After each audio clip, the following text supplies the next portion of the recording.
You can go now, honey.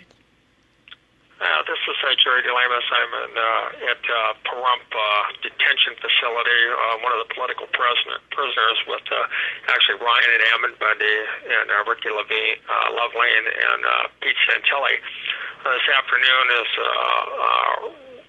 Ryan Bundy and Ammon Bundy were both carted out of our unit, trussed up like how you'd carry actually a deer after you shot it. They were handcuffed and out in the hallway and taken off to what we call the hole, which is a solitary confinement, on a stretcher because they wouldn't willfully walk.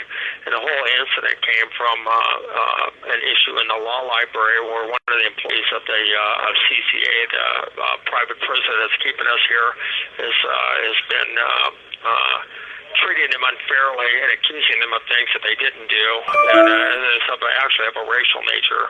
And she's already been reprimanded once for it by the company, but continued, and she wrote up both Ryan and Ammon Bundy for not having their identification with them a day or two ago, when it was actually Ammon Bundy who was the only one of the brothers that forgot his ID, and that started a downhill slide when they had a pseudo kangaroo court hearing here in the unit, and they were both found not to have had their IDs, even though I witnessed what happened here in the unit, and it was only Ammon who had forgotten his ID, merely forgotten it, and then he went and got it, and compliant with doing it intentionally, just forgot. So it turned into that they turned their IDs in and they would use their identification to get their meals, and they couldn't go to church, and they couldn't go to the actually Ammon, but he was denied being able to even go see his attorney today, so he got turned back from that.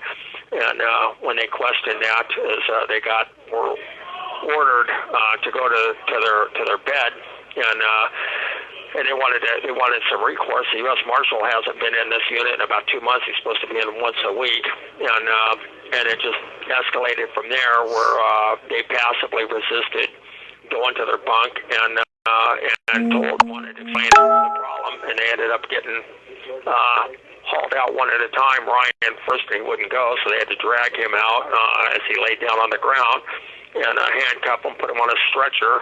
Actually got out in the hallway and was standing. They had to force him down forcibly down onto a stretcher where they handcuffed him and then hauled him off. And then Ammon said, well, you might as well take me too. And so they said, go to your bunk, and he wouldn't. They said, you might as well just take me too. And he had his hands behind his back, turned his back to him so they could handcuff him, since they'd hauled his brother off unjustly. So then they ended up doing the same thing to Ammon. He laid down here on the ground, and they hauled him out of the unit. I've talked to the counselor, I've talked to the CEOs, and I've written a request into the U.S. Marshal, and it's actually a failure of this corporation, who's already got enough problems, you would think, with their recorded phone calls, for protected phone calls between attorney-client that they've released to the prosecution in our case and other cases around the country. And their stockholders are suing the corporation for losing their federal contracts due to not enough employees to watch the inmates and fulfilling their obligations under their contracts, and now they're being sued there. And I asked actually the counselor and the lieutenant and others, why would you send 8 people in here to take them down and then haul them off in cuffs down to the hole, when this could have been resolved maybe with the U.S. Marshal showing up in here and having a conversation, or taking these parents of numerous children and business owners and just going in a room and having a conversation about what actually happened and what needs to happen. They've already found the employee and reprimanded her for her behavior towards them, and here it is again. But the CCA facility chooses to use force, and their handling of anybody, and they say, well, we're just doing our job, which is the same Nuremberg defense that didn't work out so well for the Nazi death camp guards.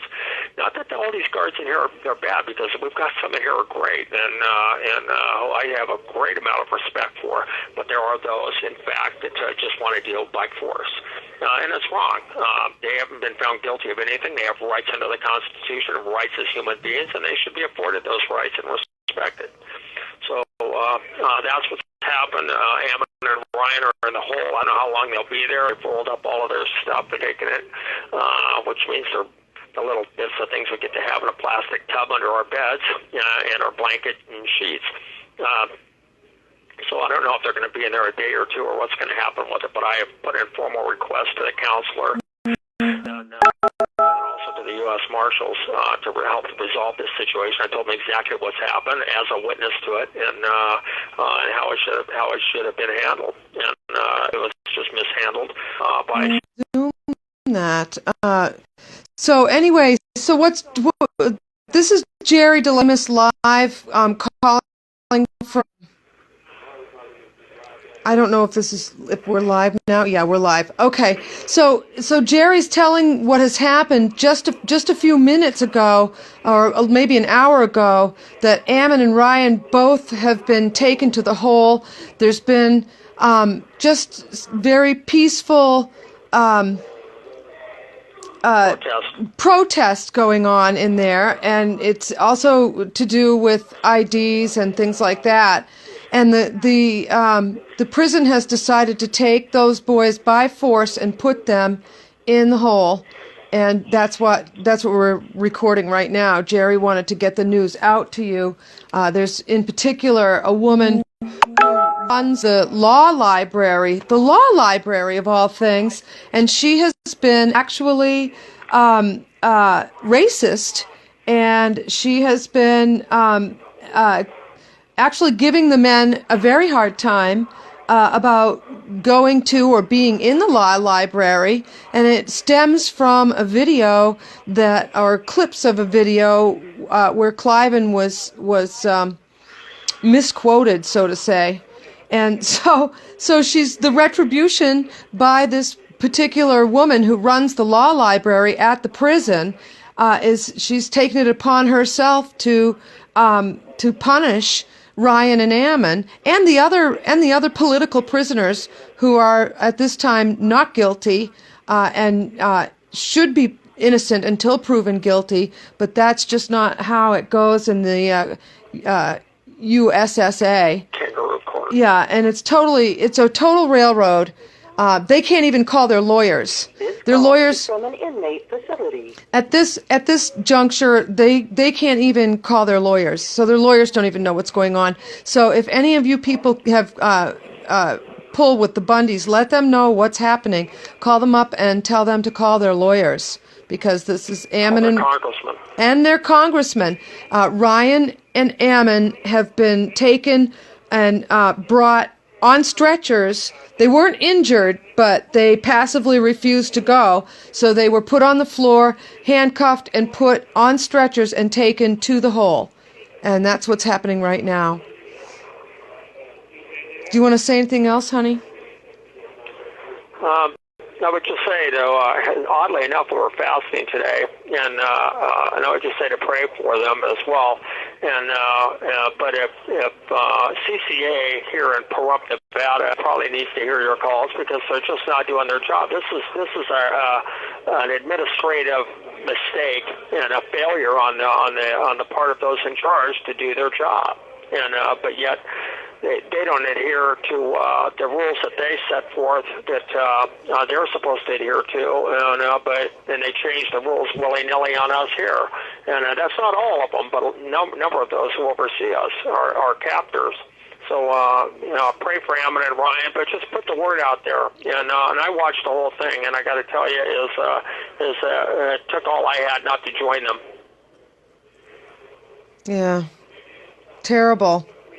It's terrible. It's terrible the way the boys are being treated. The men are being treated in that prison.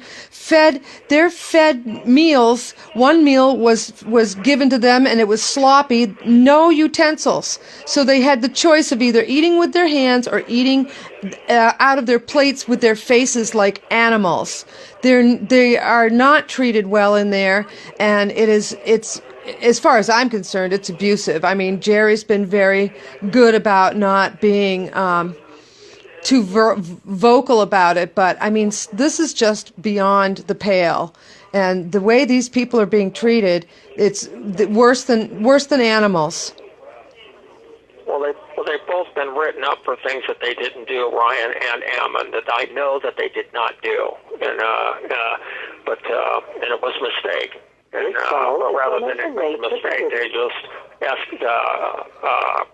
corporation here uses force and escalates it. And on top of it, though, they had the whole unit was yelling Bundy, Bundy, Bundy chanted in here instead of handling this thing civilly, like they're dealing with human beings with some amount of rights and freedom. They take a chance on having rebellion in here in the unit, which was ridiculous to even allow something like that to happen, not just to go have a conversation, but get it resolved like human beings, like you would with your children, if there was a problem even, that simply. And but they chose another path. They like force, and so that's what they did. Just awful. And the reason I don't have a picture up, everyone's asking for pictures, or some people are. I'm just letting you see the ceiling because I don't have a picture of Jerry, and you don't need to see me.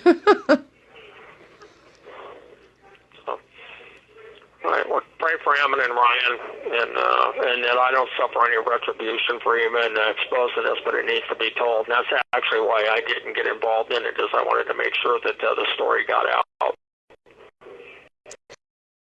Right, because if Jerry had gone in the hole with them, then we wouldn't be listening to this. We would just be wondering why I wasn't getting phone calls from my husband, and Angie would wonder where her husband was, and all the family members and friends that these guys contact would wonder, well, what happened? So here's the news.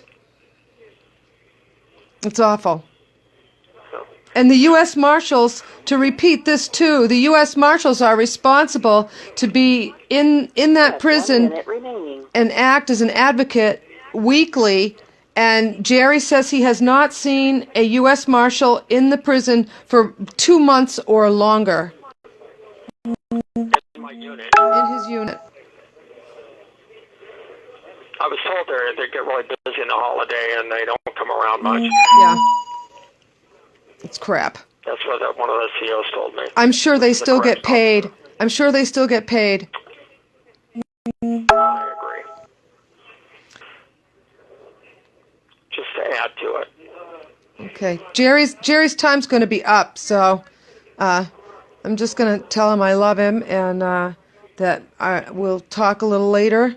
And I'm going to recap for you guys after. Your time is up. Okay.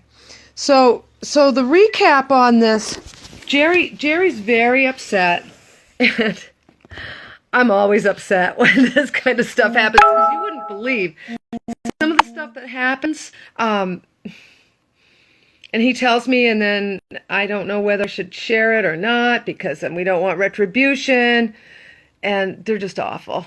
But the woman who runs the law library at the Nevada Southern Detention Center has been terrible lately to the Bundys and to the other men who are involved in the Bunkerville case. And she wrote up both Ammon and Ryan, and because this woman is sort of one of the keepers, when she wrote them up, even though they didn't do anything to be written up about, Jerry has witnessed this whole thing. They haven't done really anything wrong. They might be, they're not being improper. Let's just put it that way. And so poor Ryan and Ammon now have been literally carried away to solitary confinement. I'm reading this, so that's why I'm not looking at the camera. They have been carried away because this woman has made this complaint, and it's racially charged, very, very racially charged.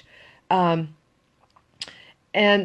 so I guess Ammon and Ryan both laid down at different times this evening, and they were picked up, put on stretchers separately, and brought to the hole. And the woman has been openly racist and hostile toward the men, including Jerry.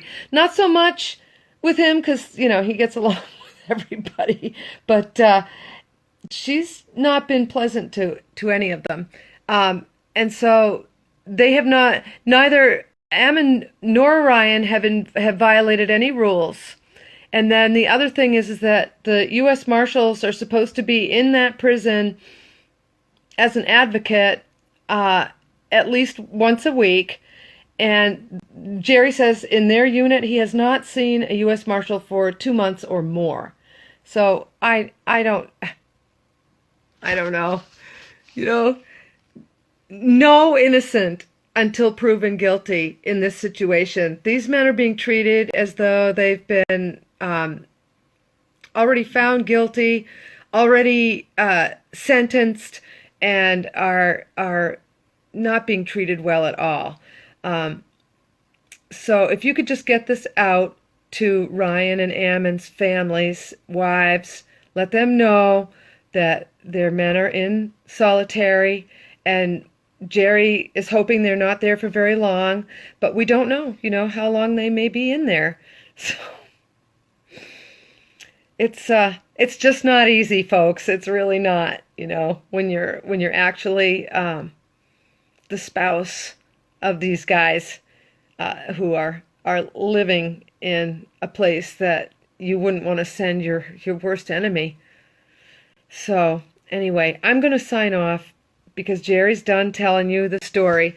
But share this out, and hopefully something will be done. Call your congressman. Seriously. Call your congressman. Call your representatives.